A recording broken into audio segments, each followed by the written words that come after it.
Welcome back, guys, to another American Mates video. This one we'll be breaking down the top 10 worst summer signings, winter signings, all signings in general for the Premier League this past season. So before we begin, we're on the road to 150 subscribers. We're almost there. Please like, please comment, please subscribe. And let's kick it off here. I will begin with my list. At number 10, honestly, I forgot this guy even went to the Prem, to be honest.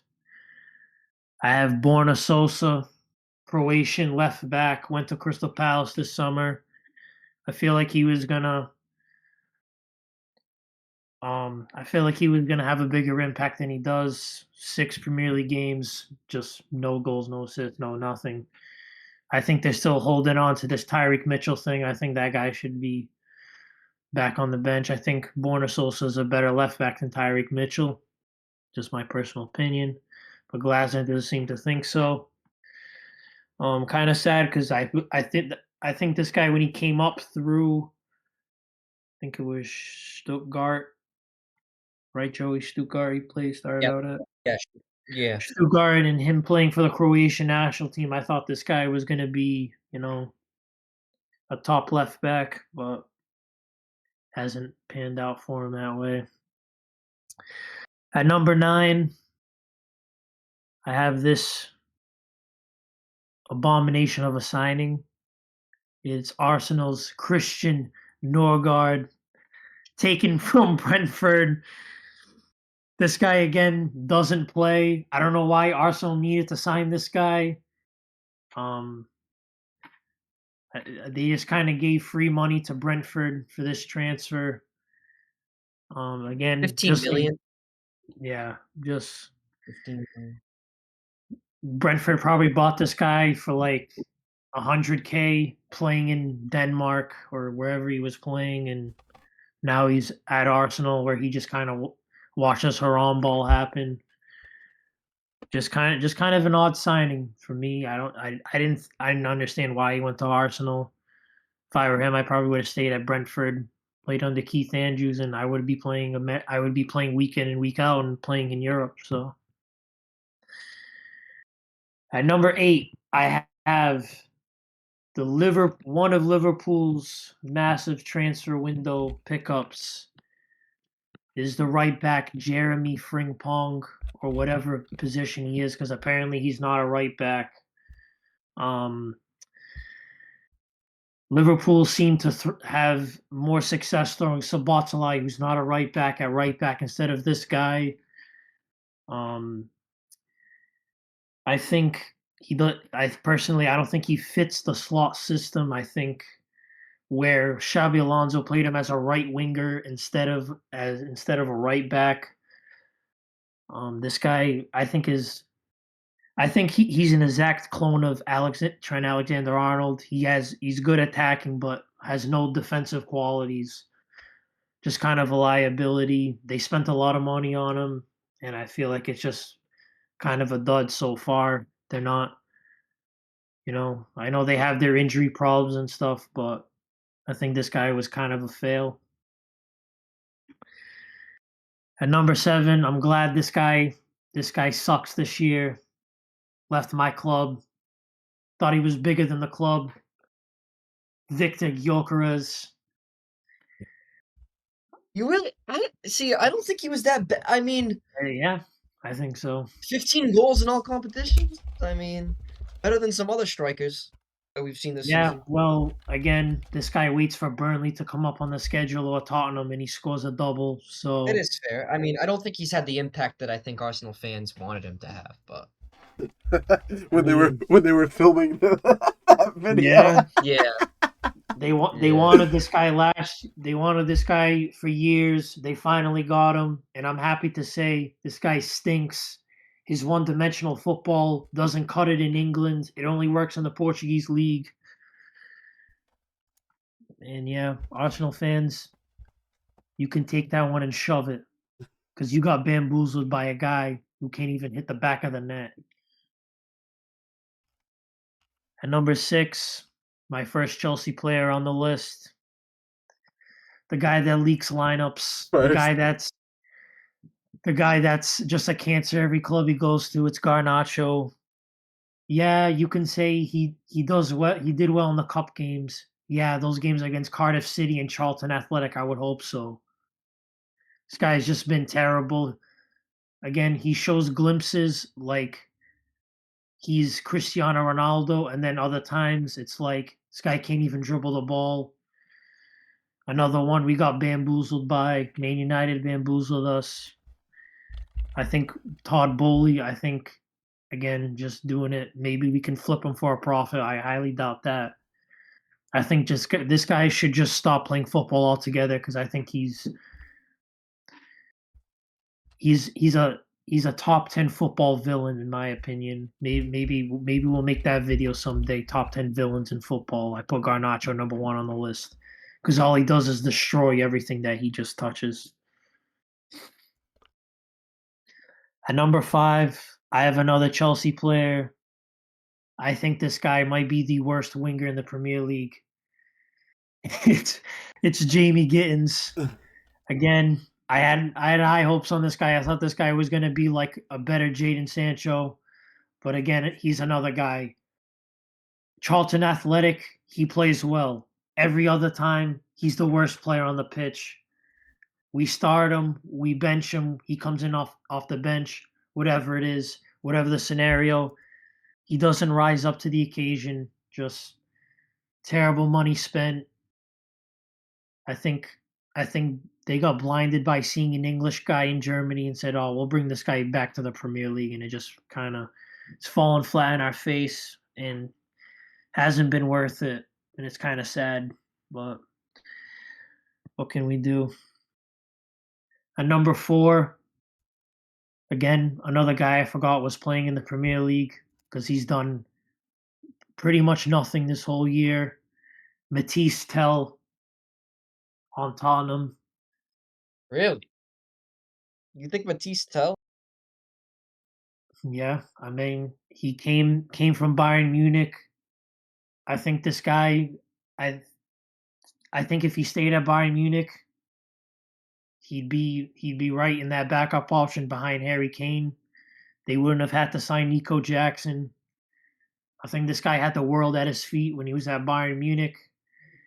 But don't you think there was a reason why Bayern let go of him? They probably didn't see it. If they let him go, Well, they wouldn't have kept him. If they wanted to keep him and wanted to use him as a backup, they would have told Tottenham, give me 80 million or 60 million for him. They let him go for 30. well, besides the fact this guy went to Tottenham and he's done nothing at Tottenham since he's been there. I think there's some other Tottenham players you could have picked before Tell. No, I'm picking Tell. He barely plays on top of that, so obviously he's not winning anyone over at the club. So He plays. What do you mean he doesn't play? He plays a decent amount.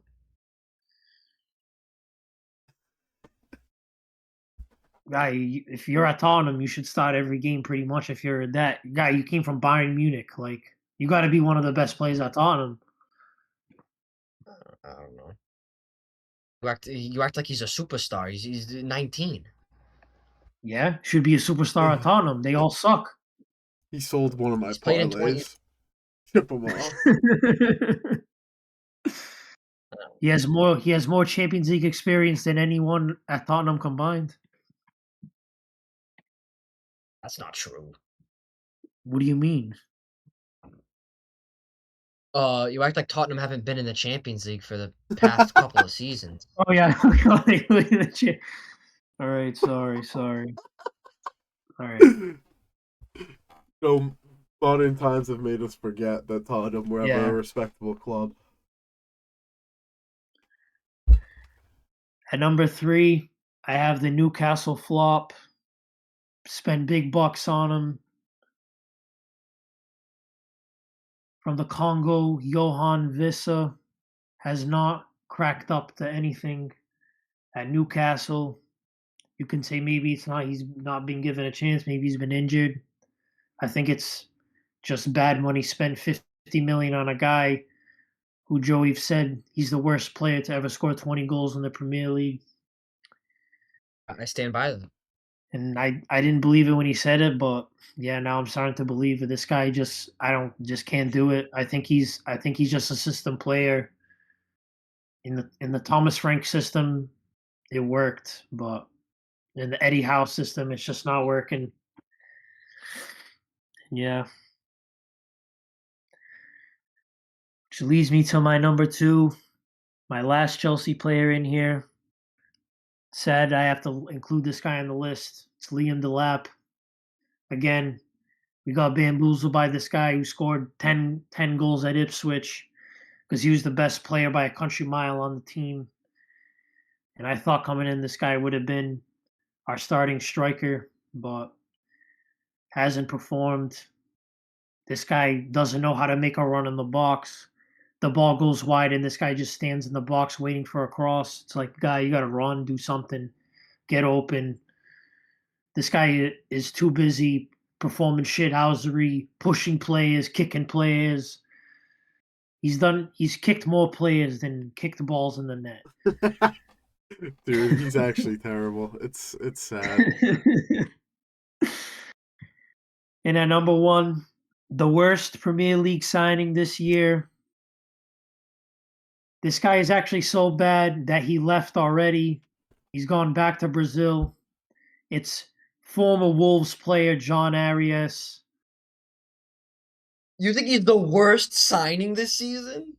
Yeah, he's so bad that he left already. They signed him They signed him in the summer, and he left in January. They sold him. He's gone. Yeah, they signed him for like 15 million. Yeah, and he's gone already. It's Wolves, guy. How do you leave Wolves? They stink. Guy, there's so many worse players than John Arias. Garnacho's a worse signing than John Arias. Well, Garnacho is still at the club, so apparently they don't think so. Yeah, and Garnacho has no value. I don't know. I think that's a horror take. Is John Arias is the worst signing this season? John Arias is watching this video right now. Like, what did I do? Couldn't cut it at Wolves. They had 9 points the whole year, guy. You couldn't do anything. I don't think he couldn't cut it. I think he just wanted to leave. Hey, sounds like the worst signing to me. All right. Better than Strand Larson. Strand Larson. Starting off with my list. Speak of the devil, I actually have John Arias at number 10 on my list. He was kind of brought in to replace Mateusz Cunha, didn't. And yeah, he's already gone. Probably one of the worst players I've ever seen play in the Premier League. Number 9, I have Liam Delap. It was crucifying me at 1, guy. Dude, you think he's the worst signing 2 minutes later? Yeah, he's one of the worst players to ever play. I mean, he's not the worst signing this season. There's worse signings. Fair. Yeah, he's the only signing that was brought in the summer and left in January. What do you call that? Sounds like it was the worst signing. No. My number 1 is the worst signing. Wait till you hear it.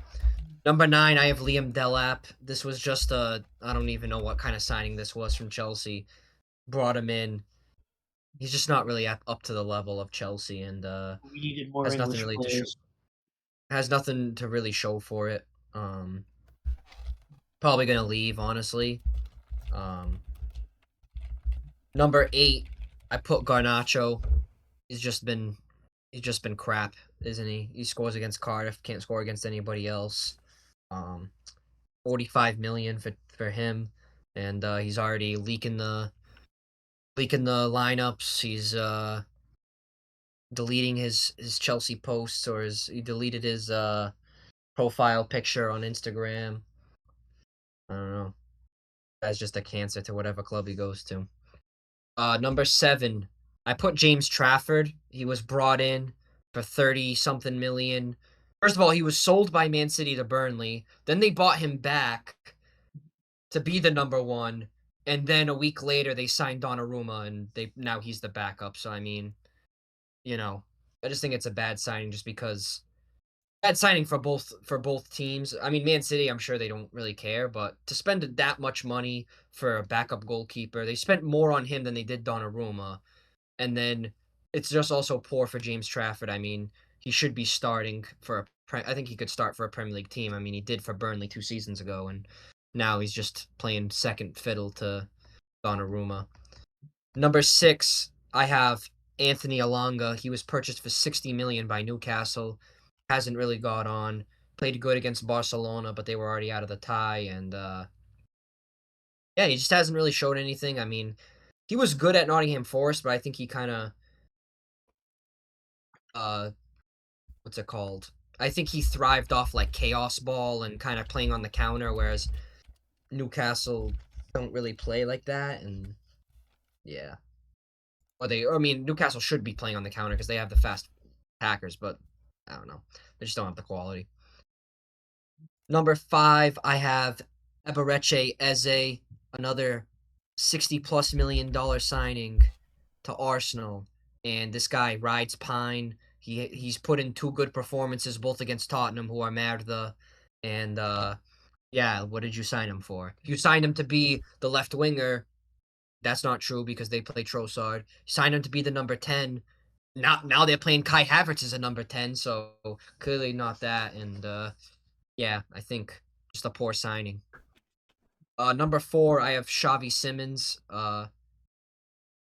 Another 60+ million 60 million plus signing for Tottenham, and I don't know. I watch this guy play every game, and I see nothing out of him. He turns the ball over constantly, doesn't want to track back, gets pushed off the ball really easily. I just don't think he's a Premier League level player. Number 3, I have Yohan Wissa. As Ethan said, this guy is the worst player I've ever seen score 20 goals in the Premier League. I don't think he's that good. And clearly at Newcastle, hasn't got on. He did have an injury. I can't write that against him, but I mean, the games that he did play, didn't do good. Number 2, I have his partner in crime at Newcastle, Nick Voltmata. $90 million. He did good, like maybe Number the first 2 high, games. but What'd you say? I said number 2 is higher than I was expecting for him. I mean, he has what, 3 goals this season in 30 matches? Yeah, something not too high. So, I mean, I don't know. I think you bring somebody in for 90 million, 95 million, you should expect more. But and number 1, the worst Premier League signing, the only correct answer for this is Alexander Isak. 50 million for a Guys, striker. he got his leg broken, dude. That's not his fault, guy. What are you talking about? Can you remind me of the date or the month that he got his leg broken in? What month was that? I don't It was know. January. It was January. So he had 6 months to do something, and he scored 1 goal. Are we fact checking here? Are we looking up when Isak got hurt? He marked 3 goals and 1 assist in 16 games. I don't see when the injury happened, but yeah. It was in December. Exactly. I mean, you spend think about Man City spent like 75 million on Haaland, and they got what? So many goals out of a 21-year-old, and then you get Isak, who is supposed to be this high-level player you spent 150 million on. You paid for the price of 2 Haalands, and you got 3 goals in 16 matches. And again, he did it to himself. He didn't have a preseason because he was refusing to train with Newcastle because he wanted to leave so bad. That's his fault. It's a bad signing. It's the worst signing this season. He's merda. He's done horrible. He is the worst signing of this Premier League season. 150 million, 3 goals. Wirtz has saved himself by performing better these past couple of months. Wirtz is doing better. But Isak is my worst Premier League signing. I feel like the Eze shout is crazy. I don't think should be on a top 10 list. He's been Arsenal's best player this year. How can you say he's been the worst signing? What are you saying? He's been Arsenal's best player. He has What are the you talking second. about? He has the second most goals on Arsenal. What? 5? 6. That's not that hard to do. Yeah, he's been Arsenal's best player. Based on what? He's played like 10 games. He's played 26 matches this year. What are you talking about? Not in the Prem, guy. There's no Yes, way. he's played 26 matches in the Prem. Guy. How many minutes? Probably like 500. It's even better, dude. He takes not less better. time. No, because he starts against Tottenham. And then he doesn't play. Guy, there was a stretch where he didn't play in a game for 3 weeks. Like he was on the bench and they didn't put him in. He's not Arsenal's best player. He is Arsenal's best player. I think I could ask 100 Arsenal fans who's Arsenal's best player. None of them would say Eze. Yeah, because they probably pick Declan Rice. They would. I do want to say I had a couple honorable mentions. I did think about Borna Sosa, but the fee wasn't that large, so I felt like it's all right to not do that well. I had Zubamendi because he's not that good. I mean, he kind of gives the ball away a lot.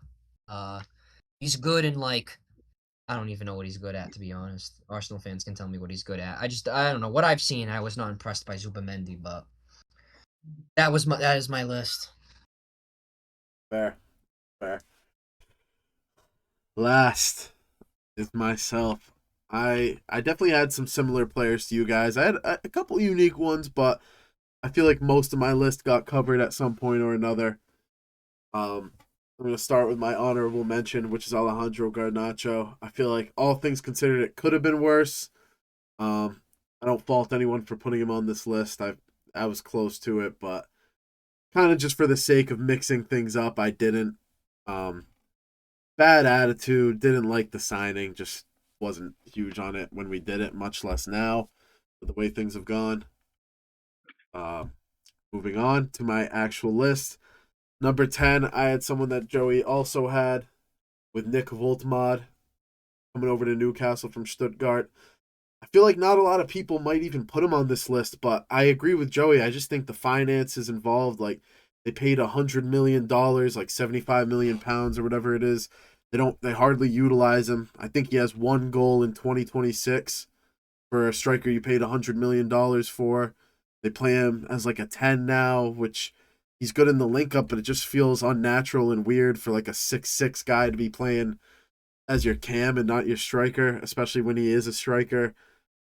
He does have, I think, 11 goals or 10 goals on the season, 4 assists in like 45 games. Again, it's like you want a guy who scores once every 5 games for $100 million. No, not really. I don't think it's fully his fault. I think he has potential, but I feel like he got a weird amount of hype from playing in like the U21 World Cup as like a 23-year-old or whatever it was. That I just kind of saw that and I was like, why is this guy getting like so glazed for being the oldest guy in the U21 World Cup?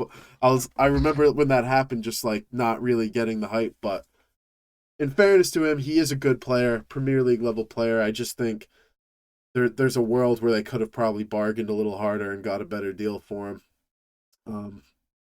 Probably didn't have a lot of negotiating leverage after teams saw what they got for Isak. But that being said, I'll move on to my next guy, number 9. Joey also had him, James Trafford, coming from Burnley to Man City.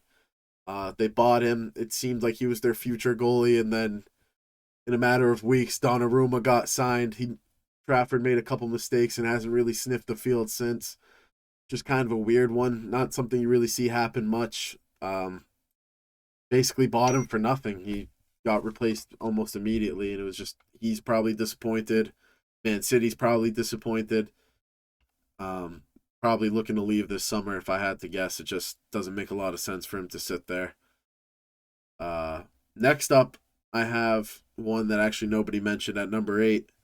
Conor Gallagher going to Tottenham from Atletico. They basically gave 40 million pounds for a guy who's done nothing. Like, I like Conor Gallagher, but I don't think he's like a bad player to have on your team. I actually would have liked to see him maybe at Chelsea or something, but just 40 million pounds down the toilet, very close to relegation. He's really done nothing, and if they get relegated, he might not even stay, depending on how things go. So I just think all around it was kind of bad business. I understand the purchase, but at the same time, I feel like it didn't really work out for them in what's already been a pretty shitty season. So he is going to slot Send him in. down to the championships where he belongs. Honestly, he could just be a championship superstar. Just stay there and enjoy the That guy ride. should never utter the words "I love Chelsea" ever again after joining Tottenham. Yeah, and Don't you ever say saying "I that he love Chelsea" wanted to ever play again. there. Yeah, Ship has sailed, pal. yeah, good. Reap what you sow, buddy. Um, Another one, also a selection that I don't think anybody else had. Uh, the Harvey Elliott loan to Aston Villa from Liverpool. I think this one was just bad for both parties. He wanted more playing time. Villa seemed to snatch that up, loaned him out right away, and there was a clause. I think it was if he plays 10 Premier League games, they would sign him permanently for like 40 million. And it's clear that Unai Emery does not favor him, does not play him, doesn't back him, so he has not sniffed the field after playing like 5 games. So he's not getting the time he wants. They didn't get what they want out of him, and I think they're just trying not to trigger the clause. So he just sits on the bench and basically wastes away.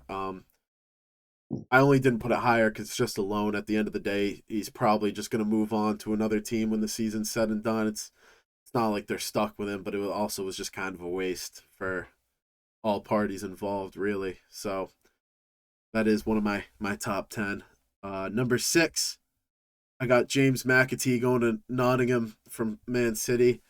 I feel like all things considered, they paid like 25 million pounds for him. It's definitely could have been worse, but he hardly plays. He has 1 goal and 1 assist this year in like 20 games as a number 10. I feel like when they signed him, you kind of thought, oh, this is the next Man City hidden gem. Like, a lot of teams tend to sign guys from like City's academy or whatever that pan out into these great players. And it's not that he doesn't have potential. Like, I've watched a couple Nottingham games, a little bit of Europa League, and he definitely has moments. I mean, Porth were also linked with him, so I was looking into him a little bit. But all things considered, I just feel like, especially if you were a Nottingham fan, you probably expected a little more than 1 goal and 1 assist come March.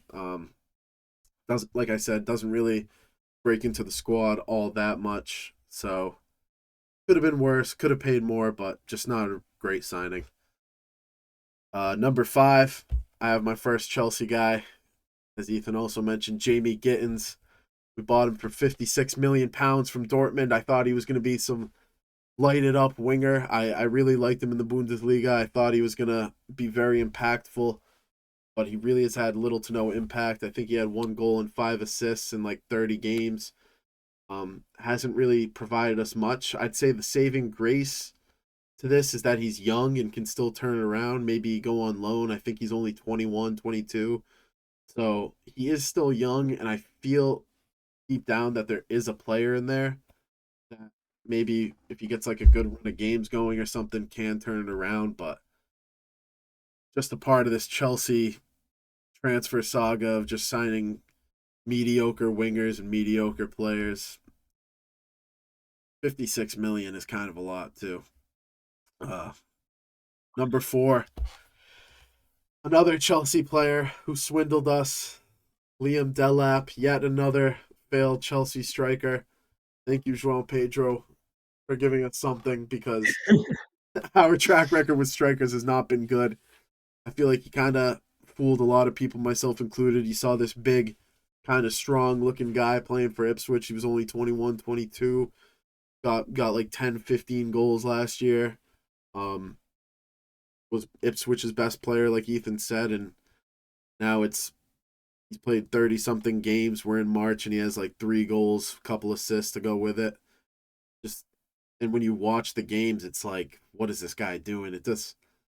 doesn't feel like he's fit to play in a team like this. I feel like he's more of a clunk it around, running behind kind of guy that maybe belongs on a lower end Premier League team or a championship team. I just hasn't really been up to par, hasn't been what we thought we got. Yeah. Next up, another striker. We have, I think you guys both had him, Yohan Wissa from Newcastle. 29 years old. You'd think he'd be in the prime of his life. They paid like almost £60 million for him, and now he's got 3 goals and 1 assist. Only played like 800 minutes. Like Joey said, he did have an injury, but you just kind of expected more from a guy this age who got 20 goals. Definitely don't pay 60 million for 3 goals in 22 games. So yeah, disappointing to say the least. And second, I actually have another Newcastle signing, Anthony Elanga, £62 million. Basically, take away the Barcelona leg, which ultimately ended up being useless because they got knocked out anyway, and they paid like £62 million for 1 goal all year. Played 44 games and has 5 goal contributions, and really just has not done much. Lackluster signing for someone who you thought maybe was going to have his breakout year. Hopefully he can turn it around. He's still young. I would like to see him do a little bit better, but just very bad signing, in my opinion. And number 1, I do have the same as Joey, Alexander Isak from Liverpool. I get the broken leg. I do understand that, but I feel like even before that he was underwhelming. He like struggled to break into the squad, or not break in, but he was kind of rotating with Ekitike, and only got 2 goals for a guy that smashed the Premier League transfer record for £145 million, which is probably almost like $200 million. Yeah, he was starting to pick it up a little, so you feel bad for him, but regardless of injury or whatnot, they paid £145 million for 3 goal contributions. So hopefully next year he recovers well, plays well. I do feel bad for him, but I think ultimately you kind of just have to put that transfer down as a fail for this year, regardless. That concludes my list. Anyone Nice. have any disagreements? No, not really. Honestly, I don't know. I just think I forgot about the Harvey Elliott loan. Forgot he was loaned to Aston Villa, Forgot he to existed. be honest. that is true. I don't know. I just think Voltmata, I mean, to be that much money, I think he deserves to be high on the list. That's Just so fair. much money for like no output. Yeah. But I agree. I agree with most of your I list. I agree with you. I feel like people like, I don't know if they just like the way he looks, but I feel like people talk about him like he's been like he's kind of divisive. Like half the people talk about him like he's been some phenomenal signing, Yeah. and it's just like the discourse confuses me a little because I'm like, these guys paid $100 million for freaking 10 goals in 50 games. It's like, what are we talking about? Because he's built like Wemby, dude. Yeah, That's the yeah, style, dude. because he's got Everyone this. likes to play. He's built like Wemby. That's why Ekatike is getting the hype because he's built like Wemby. Dude, Yeah. Ekatike's soccer Wemby. All right, guys. Thank you for watching another American Mates video. Maybe in a couple weeks' time, we'll do the best Premier League signings of the season. So look out for that video. Please remember to like, comment, subscribe. Keep an eye out for our TikTok and Instagram. We'll be posting reels and shorts and whatever TikToks are called. But yeah, we'll catch you guys in the next video.